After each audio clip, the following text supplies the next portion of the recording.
ఈరోజు దేవుని వాగ్దానము మార్కు సువార్త 1వ అధ్యాయము 15వ వచనాన్ని ధ్యానిద్దాం. కాలము సంపూర్ణమయ్యున్నది, దేవుని రాజ్యము సమీపించి ఉన్నది.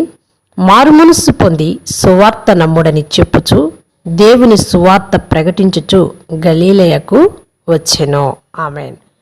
యేసుక్రీస్తు వారు యోహాను చెరపట్టబడిన తర్వాత దేవుని సువార్తను ప్రారంభిస్తూ మారు మనస్సు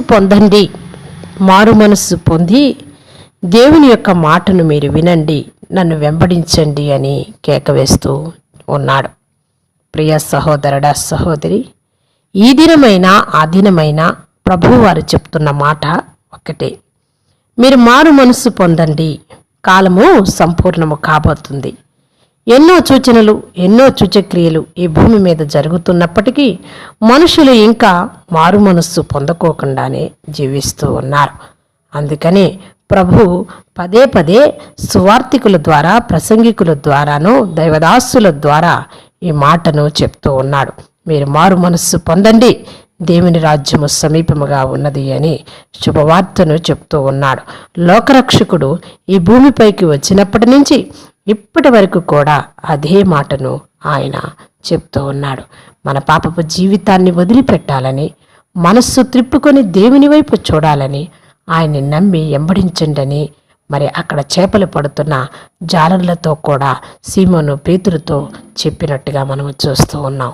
వారు ఆ వలలు వదిలి యేసుక్రీస్తు వారిని వెంబడించి మనుషులు పట్టు జాలర్లుగా వచ్చినట్టు కూడా చూస్తూ ఉన్నాం.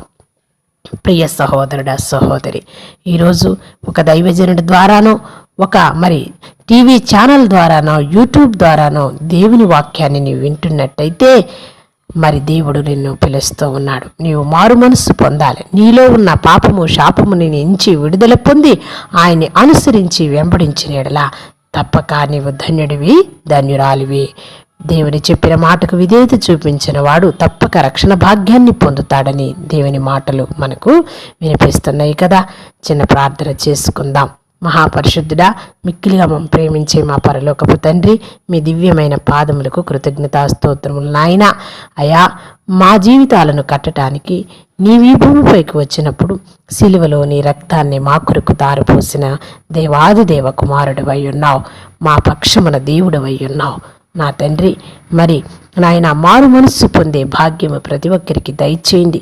సంపూర్ణమవుతున్నది కాలము అని చెప్పిన మాటకు విధేయత చూపించి అందరూ దేవుని వైపుకు తిరిగి అయా నీ సువార్తను అంగీకరించి వారు రక్షణ భాగ్యాన్ని పొందుకునేలాగా ఆశీర్వదించి, దీవించి, మేలు చేసి మహిమ పొందమని యేసు నామమున ప్రార్థిస్తున్నాం మా పరలోకపు తండ్రి.